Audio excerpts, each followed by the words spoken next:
صحابہ کی تربیت کا ایک نمایاں وصف جو آج ہمارے اندر سے نکل گیا کہ وہ اپنے اس دل اور زبان کے معاملے میں سچے لوگ تھے.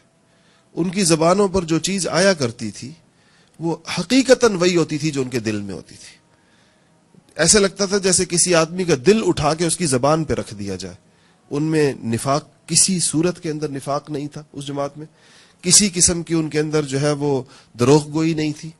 صداقت کا جو اعلیٰ ترین پیمانہ کسی انسان میں سوچا جا سکتا ہے وہ اس جماعت کو اللہ جل شانہ نے عطا فرمایا تھا. تو اس سچائی کو جب یہ لے کر اٹھے اور سچائی کو لے کر جب یہ نکلے دنیا کی طرف تو ان کی بات میں اللہ تعالیٰ نے قوت رکھ دی. دیکھیں، جو یہ ہم سب کی زبان اپنی ظاہری حیت کے اندر گوشت کا ایک ٹکڑا ہونے کے اعتبار سے ایک جیسی ہے، ایک برابری ہوتی ہے. اگر اس زبان کو دیکھا جائے اور اس کی لمبائی چوڑائی دیکھی جائے یا اس کو اگر تولا اور ناپا جائے تو سب کی زبانیں انسانوں کی ایک جیسی ہوتی ہیں، ملتی جلتی ہوتی. لیکن اس زبان سے نکلے ہوئے بول ایک جیسے نہیں ہوتے.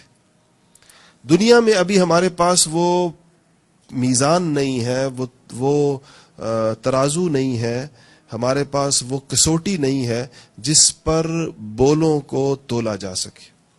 کہ میں یہ بات کر رہا ہوں کہ یہاں کوئی آپ کے پاس کسوٹی ہوتی تو آپ میری بات اس پہ رکھتے تو اس کا وزن آ جاتا سامنے کہ اس بات کا وزن کتنا ہے، اس بات کے اندر گہرائی اور عمق کتنے، اس بات میں حقیقت کتنی ہے، اس زبان کے ان بولوں کی پشت پر دل کے ساتھ تعلق کتنا ہے، کس حد تک یہ زبان دل میں پیوست ہے اور کتنی یہ ظاہری جبڑے کے اندر رکھی ہوئی، جبڑوں کے درمیان رکھی ہوئی زبان ہے. صحابہ کرام رضوان اللہ تعالی علیہم اجمعین سچ بول بول کر اپنے دل سے اللہ جل شانہ کی وحدانیت کی گواہیاں دے دے کر، اپنے دل سے اللہ تعالیٰ کی قدرتوں کو مشاہدہ کر کے، اس کے بعد دل کی گہرائیوں سے اللہ تعالیٰ کی وحدانیت کی گواہیاں دے کر اور زبان کو دل کا رفیق بنا کر اور اس عمل کو مسلسل کر کر کے اپنے بول اتنے وزنی کر چکے تھے کہ ان کی ایک بات، ان کا ایک جملہ لوگوں کی سالوں کی باتوں پر زیادہ بھاری تھا.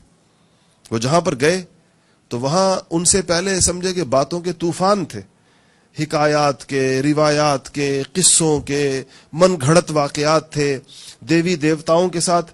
آپ کو پتہ ہے دیومالا داستانوں کو دیومالائی کہتے ہیں آج کل، دیومالائی داستانیں، یعنی مذاہب نے داستانوں کا ایک انبار جمع کر رکھا تھا.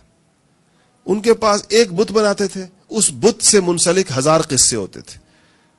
اس بت کے پیچھے ایک تاریخ بنائی ہوئی ہے، قصوں کا ایک انبار جمع کیا ہوا ہے، اور وہ ساری داستانیں سینہ بسینہ چلتی چلی آ رہی ہیں، معاشرے میں سنائی جا رہی ہیں.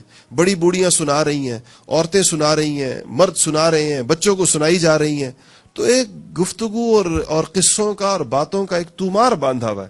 اس کے مقابلے میں صحابہ کا سادہ سا بول آتا تھا کہ لا الہ الا اللہ محمد الرسول اللہ، اور وہ ان ساری باتوں کے اوپر حاوی ہو جایا کرتا تھا.